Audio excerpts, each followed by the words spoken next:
Baton Rouge breathes heavy, a city with a soul as thick as the humid summer air. You feel it in the smell of crawfish boils, the sound of blues from a juke joint. This city is a place of beautiful contradictions, where joy and sorrow dance under ancient oaks. Hope is the stubborn weed that grows through concrete, the belief that tomorrow can be better. This is Baton Rouge, a city of pain, hope, and unbreakable spirit. The red stick endures. Born a child of the concrete, his playground was alleys and abandoned lots, not soft grass. The world taught him to be quick, smart, and trust carefully. Survival was the first word he understood, watching his mother stretch $1. Innocence was a luxury he couldn't afford, but hope was his secret garden. Like a seed in concrete, he was determined to grow toward the sun. Music found him when he needed it most, an escape, a sanctuary.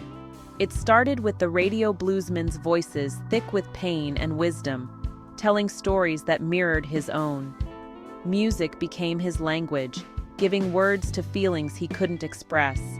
He started to write, scribbles in a notebook, raw thoughts and unfiltered emotions. He wrote about hustlers, single mothers, kids with old eyes, his pencil a weapon, his words a shield. The notebook became his confessional, holding the secrets of his heart. Then came the beat, old records, cheap drum machines, rhythms matching the city's cadence. The beat was the earth, his words, the seeds. When he put them together, pain transformed into power, sorrow into soul. He found his voice, raw, honest, undeniably his. His room became his studio, the world outside fading away. In that space, he was free, not just a kid from a rough neighborhood, but a storyteller, an artist, a creator. Music gave him purpose, a reason to keep fighting. It was more than a hobby, it was his lifeline. For the first time, he had control over his own narrative. He could turn ugliness into beauty, pain into a song that could heal others. Music was his first note of freedom. It was the beginning of everything. He realized his story mattered, and he was ready to share it. His music started to spread, not through radio, but through burned CDs and shared files. It moved from car to car, block to block. People heard their own lives in his words. His music became the soundtrack to their struggle, a voice for the silenced. His songs were anthems. More than entertainment, they were pride and validation. He called it Rise or Fall, not just a name, but a philosophy. You have a choice. Let circumstances crush you or rise above them. The message was simple, powerful, and it resonated. The movement grew organically, a grassroots fire spreading through the community. Rise or Fall became a greeting, a motto, a promise. It was about mutual support, turning individuals into a family. It became more than music. It was a lifestyle. Community events, back-to-school drives, neighborhood cleanups, all under the Rise or Fall banner. They took ownership, turning pain into power for everyone. The movement gave them agency, showing they could create change, one act at a time. It was a revolution of the heart, starting from the ground up. The city was changing, and so were its people. Rise or Fall was hope in action. At the core of Rise or Fall was a simple code: loyalty. It was deeper than friendship. It was family. In a world where you couldn't trust the system, you trusted each other. Loyalty meant having someone's back, no matter what. It was the glue that held the community together, a shield against the outside world. Love was the other side of the coin, not fairy tale love, but tough, resilient love. It saw flaws and stood by you anyway, offered a hand up, spoke hard truths. Love was action, shared meals, late-night talks, collective prayers. It healed wounds the world inflicted daily. Maintaining peace was a struggle, old rivalries, new tensions. The Rise or Fall code demanded a different path. Peace over violence, dialogue over confrontation. It wasn't weakness, it was strength to walk away, to break the cycle. This code, loyalty, love, peace, was their guide, their constitution. It gave them principles when the world offered none. It wasn't perfect, but it was theirs. They built a community on positive values, creating a pocket of hope in the middle of chaos. This was their heaven in the midst of hell. With growth came new challenges. Attention from authorities, threats from rivals. The storms gathered, testing the foundation of rise or fall. Doubt crept in, the pressure immense. It would have been easy to give up, to let the storm wash everything away. Leadership weighed heavy. He had to evolve. Anger, once a motivator, could be destructive. He learned to channel it productively. He sought inner peace amidst chaos, seeing storms as tests, not obstacles. True power wasn't controlling others, but mastering himself.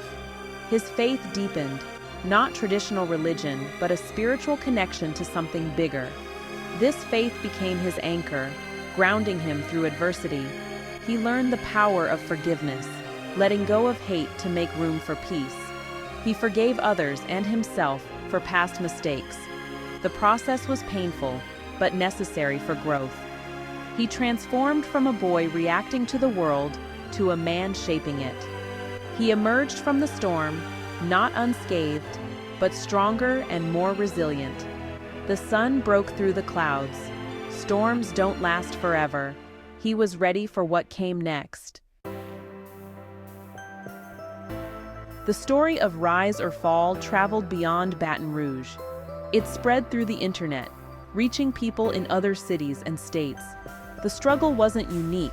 Forgotten communities everywhere felt the same pain, the same hope. The movement became a symbol, hope for the underdog, proof of the power of community. People in Chicago, Detroit, Oakland saw themselves in the story. They started their own versions, adapted to their realities, but with the same core loyalty, love, the choice to rise. His voice, once confined to a bedroom, now echoed across the country. He spoke at community centers and youth events, sharing his truth. He didn't offer easy answers, just honesty, struggle, and belief in choice. His humility connected deeply. The impact was profound, sparking conversations, bringing attention to systemic problems. It empowered young people to become agents of change. Rise or Fall became an American story. It was about the universal struggle to rise from adversity and build a better world. The echo was growing. He never forgot where he came from. As his platform grew, so did his sense of responsibility. He used his voice for those who couldn't speak, the single mothers, the lost kids, the invisible. His music shone a light on their realities, telling their stories with dignity. His art became activism, songs as social commentary, tackling police brutality, poverty, injustice. He didn't preach, he painted vivid pictures, forcing listeners to confront uncomfortable truths.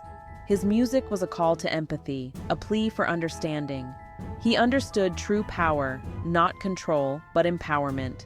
He created opportunities, scholarships, mentorships, investing in local businesses. He built ladders for others to climb. He knew a chorus of voices could change the world. His goal wasn't to be king, but to help others find their own strength. Speaking truth to power came with a cost: criticism, backlash, misunderstanding. But he never wavered, driven by love and commitment to justice. He became a bridge between the streets and the mainstream. He was a voice for the voiceless, a legacy more valuable than gold. His purpose was clear: serve his community. In the end, it all comes down to a choice. Life will knock you down, test you, break you. Despair is easy. It's the path of least resistance. Many fall, not from weakness, but from the weight of the world. But there's another choice: to get back up, to fight, to hope. This is the choice to rise, an act of rebellion against circumstances. It's a declaration. Your life has value. Your spirit won't be broken. The story of Baton Rouge, of rise or fall, is a testament to this choice. A young man looked into the abyss and built a bridge instead of jumping. A community drowning in pain built a lifeboat together. They chose loyalty, love, peace, and life over despair. They made this choice every day. Their story is a living example of the power of the human spirit. This choice isn't just for Baton Rouge, it's for everyone. We all face storms, our own crossroads. Will we fall or will we rise? The answer is within us. It's in the strength of community, the purpose in our gifts, the hope in our hearts. Rise or fall is not just a story, it's a challenge. Choose to rise.